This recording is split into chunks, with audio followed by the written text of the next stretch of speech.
नमस्कार मित्रांनो, आज आपण पाहणार आहोत 27 डिसेंबर 2020 महाराष्ट्र सेट या परीक्षेमधील कम्युनिकेशन अर्थात संप्रेषण या घटकावर विचारले गेलेले प्रश्न. प्रश्न क्रमांक 16. संप्रेषणाची व्याख्या करताना मिलर टिंबटिंबवर भर देतात. While defining communication Miller focuses on ... पर्याय क्रमांक ए.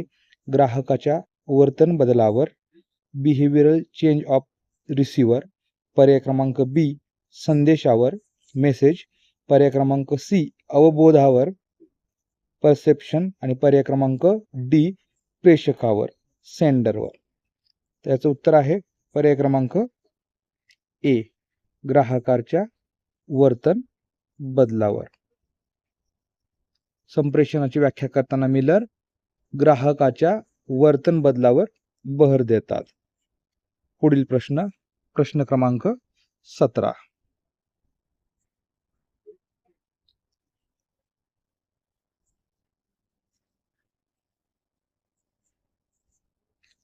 संप्रेषण चक्रामध्ये प्रेषकाची क्रमित कार्ये पुढील प्रमाणे असतात. Serial functions of sender in communication cycle are as follows. जर आपण विचार केला तर याचा क्रम पुढील प्रमाणे असेल. सर्वप्रथम येईल कलेक्शन, त्यानंतर येईल फॉर्म्युलेशन, त्यानंतर येईल एन्कोडिंग आणि सर्वात शेवटी येईल प्रोजेक्शन.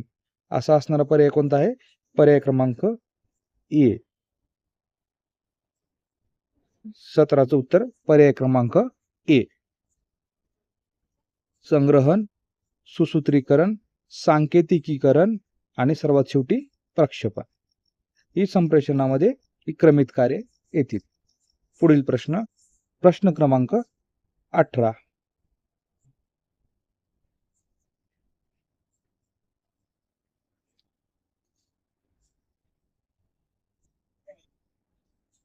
संप्रेषण चक्राचे प्रेषक, संदेश, ग्राहक व टिंबटिंब हे घटक आहेत.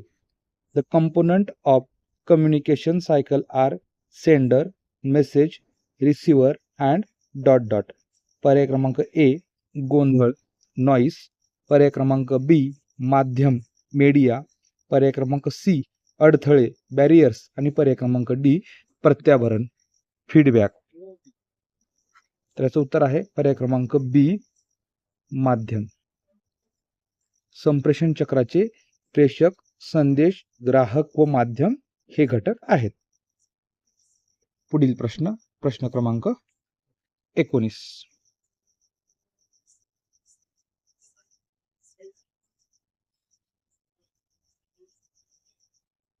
पुढीलपैकी कोणते संप्रेषण हे सहभागी सदस्यांच्या संख्येवर आधारित असते?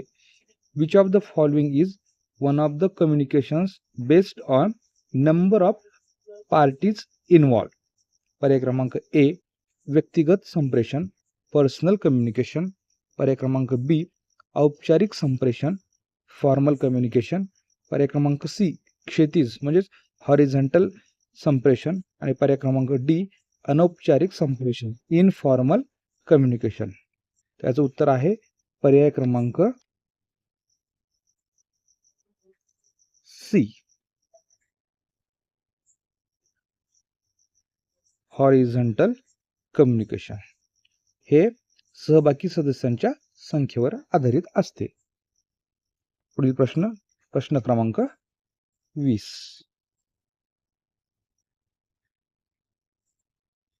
बहुसंख्य श्रोते, बहुजिन्सी श्रोते, हेट्रोजिनियस ऑडियन्सेस, विस्तारित श्रोते व टिंबटिंब ही समूह माध्यमांची वैशिष्ट्ये होत.